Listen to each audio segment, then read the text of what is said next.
Every empire in history has died the same way, and yours may be next. This is the hidden economic life cycle behind every rise and fall. From Rome to Britain, the same financial patterns repeat again and again. Prosperity, greed, debt, and collapse, always in that exact order. So what invisible force decides when a great power finally breaks? It begins with hunger, a small people desperate to survive. Scarcity forces discipline, and discipline builds strength. Every empire is born from people who have nothing to lose. They conquer not for luxury, but for land, food, and safety. And with the first victory, the economic engine roars to life. Conquered lands bring tribute, gold, and grain flowing to the center. Wealth funds armies, roads, and cities that stretch across continents. Trade routes open, and coins move faster than swords ever could. A common currency binds the empire tighter than any chain. Prosperity spreads, and the once hungry now feast in abundance. Cities swell with people, temples, and monuments to power. But comfort slowly erases the discipline that built the empire. The children of conquerors inherit riches they never had to earn. Luxury becomes expectation, and spending outpaces what the land produces. To keep the feast alive, the empire begins to borrow against its future. Debt feels harmless at first, a promise to repay tomorrow. But tomorrow's cost grows heavier than yesterday's gain. Rulers spend on grand projects to prove their greatness. Games, feasts, and gifts buy the loyalty of the crowds. The people cheer, unaware the treasury is bleeding dry. To pay soldiers, rulers shrink the gold within each coin. Debased money looks the same, but buys far less bread. Prices climb quietly, then suddenly leap beyond control. Savings vanish, and trust in the currency begins to crack. The invisible tax of inflation robs rich and poor alike. Merchants raise prices daily, no longer trusting the coins they hold. To fund the state, rulers raise taxes on farmers and traders alike. The wealthy hide their gold, while the poor carry the heaviest burden. Heavy taxes crush small farms, and fields fall silent and empty.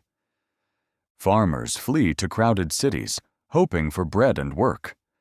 But the cities cannot feed them, and desperation fills the streets. The gap between rich and poor grows into a dangerous divide.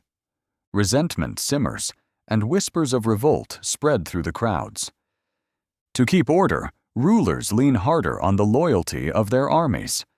But armies grow costly, and gold to pay them runs dangerously thin. Mercenaries fill the ranks, loyal to coin, not to the empire's flag.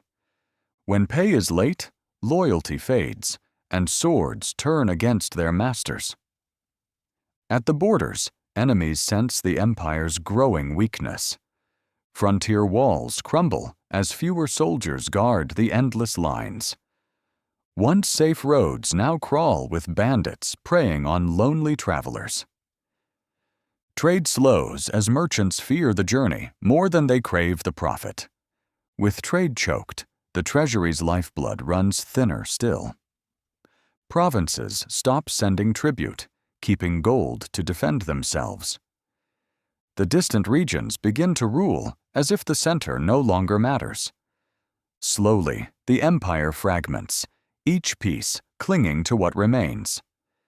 The old capital loses its shine as power drains toward stronger rivals. Leaders fight among themselves, each blaming the other for the ruin.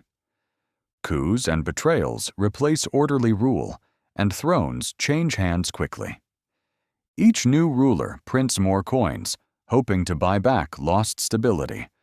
But money now means nothing, and people return to trading goods. Great temples and forums fall silent, their upkeep abandoned. Famine follows collapse as harvests fail and granaries stand empty. Disease spreads through weakened, crowded, and starving populations. The population shrinks, and once mighty cities empty year by year. What took centuries to build begins to vanish within a single generation. Ruins settle into silence, but the story does not end with the fall. From the rubble, survivors form small communities bound by need, not law. Knowledge fades as scribes vanish and libraries turn to ash. Skills once common are forgotten, and grand roads fall into disrepair. New powers rise on the empire's edges, learning from its mistakes. They study its coins, its taxes, its wars, seeking to avoid the same fate. Yet the cycle waits, patient, ready to repeat in every rising kingdom. The pattern is clear across centuries and continents alike. Debt, inflation, and division appear again and again before the end. History does not repeat exactly, but its warnings rhyme through time. It begins quietly, with easy money borrowed to fund wars and grand ambitions. Prosperity breeds comfort, and comfort dulls the caution that once built the empire. Taxes rise to feed a hungry state, and the burden falls heaviest on the poor. The rich find ways to escape, moving wealth beyond the reach of collectors. A shrinking tax base forces rulers toward a dangerous temptation. They shave the coins, mixing cheaper metals to stretch a dwindling supply.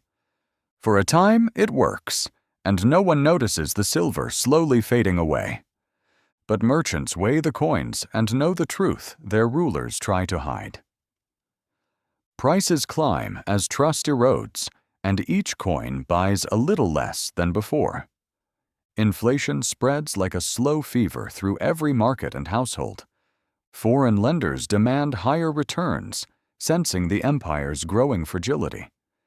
The state borrows more to pay old debts, a spiral with no clear escape. Soldiers go unpaid, and loyalty becomes a currency the empire can no longer afford. Grain ships arrive less often as distant provinces stop sending their tribute. Trade routes wither as bandits fill the roads the state can no longer guard. Merchants hide their gold, and markets slow as fear replaces free exchange. The wealthy retreat to fortified estates, walling themselves away from the chaos. Public works stop mid-construction, aqueducts and bridges left half-finished. Rulers seek scapegoats, blaming minorities and outsiders for the mounting ruin. Fear turns neighbor against neighbor as trust in the state finally dissolves. The pattern is not confined to the ancient world. It echoes in our own age. Today, one superpower prints money to fund wars and vast ambitions abroad. Like Rome shaving its silver, its currency is quietly stretched thinner each year. Its national debt climbs beyond counting, borrowed to pay yesterday's debts. Foreign lenders grow uneasy, just as they once did with a fading Rome. Prices creep higher, and each printed note buys a little less than before. Division deepens at home as citizens turn against one another in fear. The warning signs align step by step with Rome's exact final mistake. Whether it heeds the lesson or repeats it remains unwritten. The cycle waits, patient as ever, asking which empire will fall next.